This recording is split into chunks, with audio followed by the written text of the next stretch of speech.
तो इस मालिक को भी नाप लीजिए। ये तीसरा पांव मेरे चरण पर सर पर रख दीजिए। तो महाराज तीसरा चरण जो है बलि को नाप लिया। बोले अब तुम्हारे धन पर भी अधिकार है और तुम्हारे शरीर पर भी हमारा अधिकार है, क्योंकि तुमने दान में दिया है। अब तुम जो है महाराज पृथ्वी को छोड़ दो, स्वर्ग को छोड़ दो और पाताल में चले जाओ, वहां के राजा बन जाओ, वहां भी सारी सुख सुविधा है। भगवान चला जाऊंगा आपकी आज्ञा मान करके, जो कुछ आप चाहते हैं संसार में वही होता है। आपकी इच्छा के बिना संसार में एक पत्ता भी नहीं हिलता। आपन चाहे कछु नहीं, प्रभु चाहे तत्काल, बलि चायो बैकुंठ को, भेज दयो पाताल। बोले महाराज चला तो जाऊंगा, लेकिन मैं ये चाहता हूं पाताल के महल में, जिस महल में मैं रहूं, जब भीतर घुसूं तब आपका दर्शन करूं और बाहर निकलूं तब आपका दर्शन करूं। तो बोले हम तेरे चौकीदार बन जाएंगे? बोले नहीं, मैं तो आपसे ऐसा नहीं कहता, लेकिन मैं तो दर्शन चाहता हूं। तो बोले ठीक है, तेरा द्वारपाल हमको बनना पड़ेगा।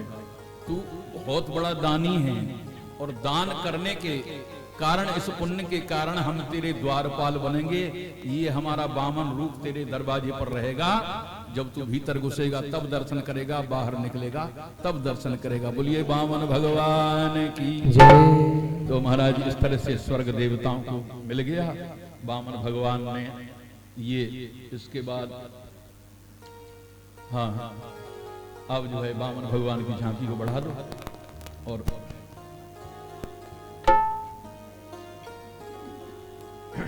हमारे सोनू जी के बेटा हैं जो महाराज पाराशर ब्राह्मण हैं, भगवान की कृपा से बड़ा सुंदर जो है भाव पूर्ण किया इन्होंने।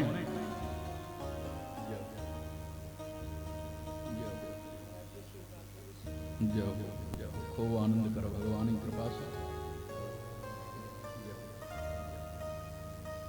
ठीक है, यहाँ की बढ़वा दो और कुछ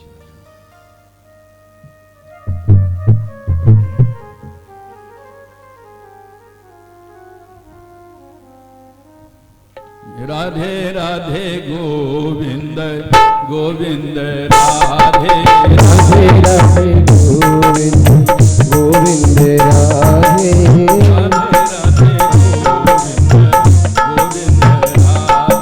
राधे राधे गोविंद गोविंद राधे राधे राधे गोविंद गोविंद राधे राधे राधे गोविंद गोविंद राधे राधे गोविंद गोविंद राधे राधे राधे गोविंद गोविंद राधे जय हो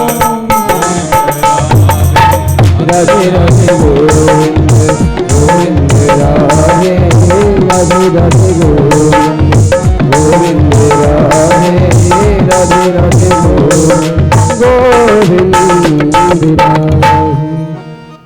महाराज आइए अब 9वें स्कंद में देखिए भगवान राम का जन्म कब हुआ था? राम नवमी को। और इस 9वें स्कंद में ही राम कथा आई है। राम कथा बड़ी संक्षेप से कही है सुखदेव जी ने। इसके पहले जो है महाराज अम्बरीश जी की कथा आती है, वो सब आप जानते हैं कि दुर्वासा जी तपस्वी हैं, क्रोधी हैं, ब्राह्मण हैं और राजा अम्बरीश क्षत्रिय है, गृहस्थी है, लेकिन वो भक्त है और वो तपस्वी है। इस दृष्टांत से हमें क्या उदाहरण लेना है कि तपस्या से और ज्ञानी से भी ज्यादा भगवान भक्त को चाहते हैं। जब दुर्वासा जी ने मारने के लिए कृत्या पैदा कर दी और चक्र सुदर्शन ने उस कृत्या को नष्ट कर दिया और उनके पीछे लग गया। 1 वर्ष तक भागे फिरे, ब्रह्मलोक में गए। ब्रह्मा जी ने कहा मैं नहीं रक्षा कर सकता। भगवान शिव के पास गए, बोले मैं नहीं बचा सकता। भगवान नारायण के पास गए, बोले मैं तो भक्तों के अधीन हूं, मैं भी नहीं बचा सकता। फिर कौन बचाएगा कि जिनका अपराध किया है वो ही बचा सकते हैं, वो क्षमा कर दें तो रक्षा हो जाएगी। तो फिर 1 वर्ष भागते भागते अम्बरीश जी की शरण में आए और जैसे ही गिरने को तैयार हुए, अम्बरीश जी ने उठाकर हृदय से लगा लिया। और वो अम्बरीश जी एकादशी का व्रत करते थे। इनको द्वादशी में निमंत्रण दिया था, इनको बिना खिलाए 1 वर्ष तक भूखे ही रहे, उन्होंने अन्न नहीं खाया। अपराध क्या हो गया था? उनको खिलाने से पहले जल पी लिया था, चरणामृत पी लिया था। तो भगवान ने देखिए तपस्या और ज्ञान का अभिमान पीछे कर दिया और भक्त का मान रख लिया। भगवान भक्त के बस में होते हैं। इसलिए मैं कहता हूं भक्ति योग बड़ा, सबसे बड़ा। भगवत कृपा से महाराज उसी अम्बरीश कुल में महाराज एक राजा खट्वांग हुए। खट्वांग के दीर्घबाहु हुए, दीर्घबाहु के रघु हुए, रघु के महाराज अज हुए और अज के महाराज दशरथ हुए। और दशरथ जी के महाराज दशरथ कुल में ये जन्म लेके आए हैं। तो देखिए ठीक 12 बजे राम जी का जन्म होगा, ठीक 12 बजे भगवान कृष्ण के जन्म की आरती होगी। आप लोग थोड़ा लेट आए हैं आज दिन में, हमारे माइक मास्टर गायब हो गए थे तो इस वजह से थोड़ा देरी हो गई। तो आधा घंटा 12:30 बजे जो आपने विलंब किया है, 12:30 बजे आधा घंटा में संपूर्ण पूरी रामायण आपको सुना देंगे। 12 बजे जन्म कराएंगे। तो आइए महाराज, राम कृष्ण दो एक हैं, अंतर नहीं निमेष, इनके नैन गंभीर हैं, उनके चपल विशेष। भगवान कृष्ण के नैन चपल हैं, तभी तो सारी गोपियां उनके ऊपर महाराज आसक्त हैं, मोहित हैं। और भगवान राम गंभीर हैं, उन्होंने तो किसी भी स्त्री को दृष्टि भर के देखा ही नहीं। वो लीला पुरुषोत्तम है और वो मर्यादा पुरुषोत्तम है। जितनी भी गोपियां हैं, जब राम जी सीता के लिए रो रहे थे वृक्षों से लिपट लिपट के, तो महात्मा लोग कह रहे थे बोले कभी हम भी स्त्री बन जाते तो भगवान हमसे लिपट करके जो है महाराज वो आनंद आलिंगन का हमें मिलता। तो सारे महात्मा दंडक बन के गोपियां बने, तभी तो भगवान उनसे कंधे से कंधा मिलाकर हाथ से हाथ पकड़कर नृत्य करते हैं, रासलीला करते हैं। तो देखिए ये महाराज पिछले जन्म में कश्यप अदिति हैं। दशरथ जी और कौशल्या जी कश्यप अदिति हुए एक जन्म में। इन्होंने वरदान मांगा, तपस्या की भगवान की कि आप जैसा बेटा हमारे घर में हो। दूसरे महाराज अवतार में ये मनु हुए और शत्रुपा हुए। इन्होंने भी भगवान की 23,000 वर्ष तक तपस्या की और भगवान इनको दर्शन देने आए। तो भगवान से इन्होंने वरदान मांगा। बोले क्या? बोले राजा मैं तुम्हारी तपस्या से बड़ा प्रसन्न हूं, तुम कोई वरदान मांगो, वरदान मांगो। तो देखिए इन्होंने क्या वरदान मांगा। दान शिरोमण कृपा निधो, नाथ कहो सद्भाव, चाहो तुम ही समान सुत, प्रभु सन कवन दुरा। आपकी समान बेटा चाहता हूं और कुछ नहीं चाहता। भगवान बोले मेरे समान? तो मेरे समान तो केवल मैं ही हूं, कोई दूसरा नहीं। भगवान सब कुछ बना सकते हैं लेकिन दूसरा भगवान नहीं बना सकते। और आप थोड़ा दृष्टि डालिए, कलयुग में जो भगवान बना, जो भगवान बने उनकी क्या गति हुई। वो महाराज सब जानते हैं, आजकल मीडिया का युग है, किसी से छिपा नहीं है। भागवत में पौंड्रक भगवान बन गया, 2 नकली भुजा लगाकर पीतांबर मुकुट पहन करके उसको मरना पड़ा। तो ये कोई पहले से थोड़ी है, आप ज्यादा नहीं तो 5-7 भगवान तो बन ही चुके हैं इस कलयुग में भी। तो किसी का नाम लेना ठीक नहीं है, क्योंकि उनके शिष्यों को थोड़ा अच्छा नहीं लगता। भगवान की कृपा से महाराज आज देखिए भगवान ने एक बात कही, क्या आप सरीसी खोजो कहां जाए, आप सरीसी खोजो कहां जाए, तब तन खोब में आई, जब तक तन आए। श्री राम जय राम जय जय राम, श्री राम जय राम जय जय राम। बोले मैं अपने सामान कहां खोजूंगा, इसलिए मैं ही तुम्हारा बेटा बनूंगा। देखिए एक बड़ी सुंदर बात है, भागवत कथा 7 दिन होती है और राम कथा 9 दिन होती है। कभी आपको अवसर मिले नवरात्रि में तो 9 दिन तक राम कथा 3 घंटे रोज सुनिए, तब पूरा इसका विस्तार, कितने सुंदर सुंदर भाव हैं, कितने रहस्य हैं राम कथा में।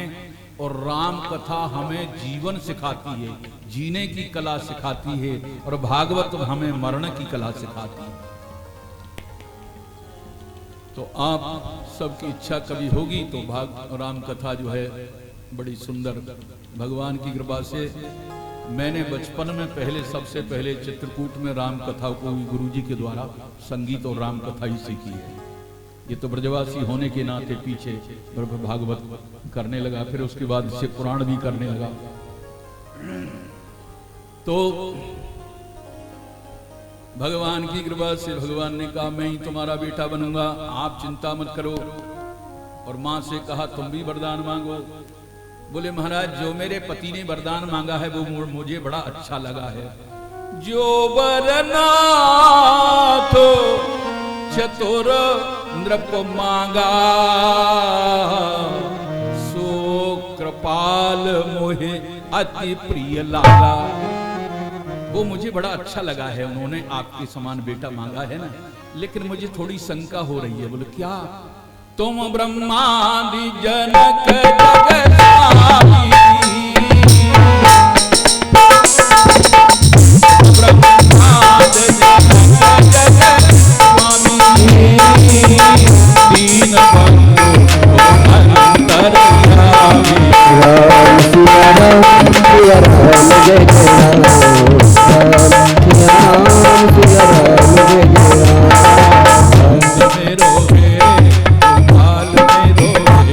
गोविंद मेरो है गोपाल मेरो है,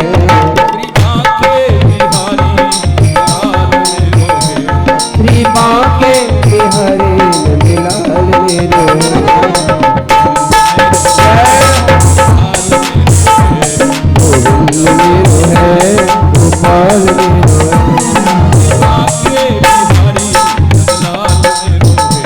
श्री बांके बिहारी नंदलाल मेरो है।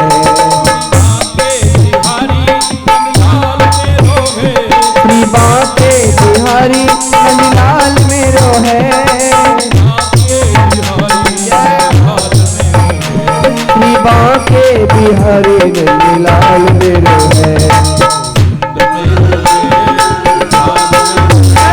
गोविंद मेरो है गोपाल मेरो है, गोविंद मेरो है गोपाल मेरो, श्री राधे श्याम।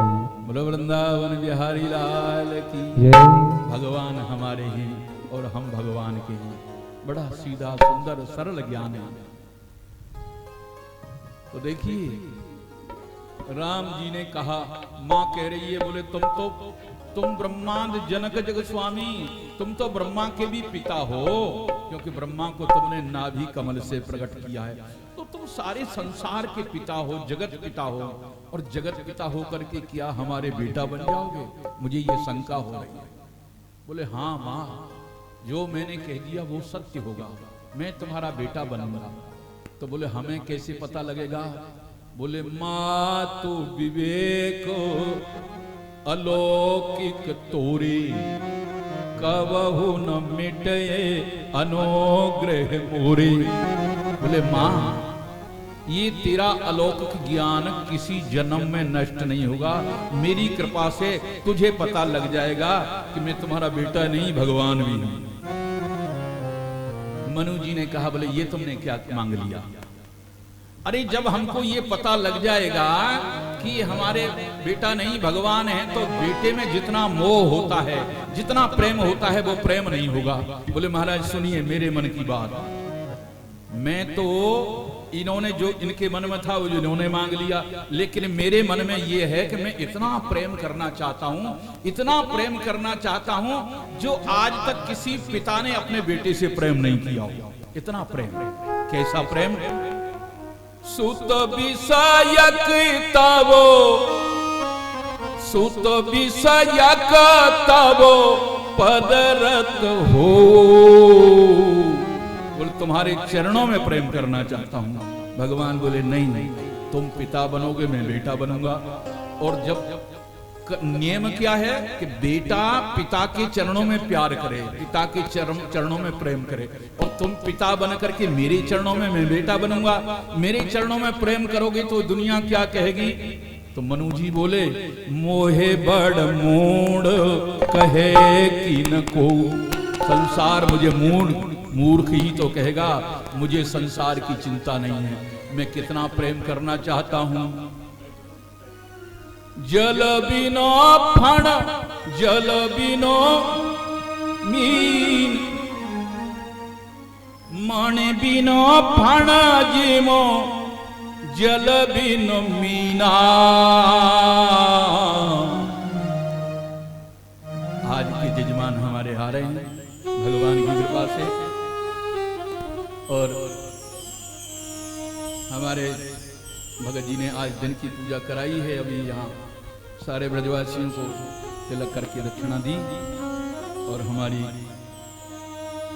मंजू बहन जी ने सवेरे की पूजा कराई है, फिर रात्रि को फिर सब ब्रजवासियों की पूजा करेंगे। तो देखिए मनु जी कह रहे हैं, बोले मैं इतना प्यार करना चाहता हूं कि लोग चाहे मुझे मूर्ख कहें, मूढ़ कहें, मुझे उसकी चिंता नहीं। माने बिनु फाणे जिम जल बिनु मीना, मम जीवन तिम तुमहि अधीना। जैसे मणिधारी नाग मणि से प्यार करता है, यदि कोई मणि को ले ले नाग से तो वो उसके वियोग में तड़प तड़प के मर जाता है। और मछली को पानी से अलग कर दिया जाए, वो इतना प्यार करती है कि वो भी तड़प तड़प के मर जाती है। यदि कभी आप मेरे से अलग हो जाएं तो मैं भी आपके वियोग में तड़प तड़प के प्राण त्याग दूंगा। असबर मांग चरण गह रहूं, ऐसा वरदान मांग कर चरण पकड़ लिए। भगवान ने एव मस्त कह दिया, एव मस्त करुणानिधि कहूं। तो वही राजा मनु महाराज दशरथ जी बने, और वही रानी शत्रुपा कौशल्या बनी। बहुत समय व्यतीत हो गया, महाराज के घर में कोई पुत्र नहीं हुआ, तो इन्होंने दूसरा विवाह किया कैकेयी के साथ में, फिर भी कोई पुत्र नहीं हुआ। तीसरा विवाह किया सुमित्रा के साथ में, फिर भी कोई पुत्र नहीं हुआ। महाराज ने एक पुत्र की कामना से 700 विवाह कर लिए, तो भी कोई पुत्र नहीं हुआ। एक कन्या हुई भगवान की कृपा से, लेकिन वंश तो पुत्र से चलता है। अभी पुत्र की लालसा महाराज जगी है हृदय में, चौथापन आ गया। आज बड़े उदास हैं महाराज। तुलसी बाबा ने लिखा क्या,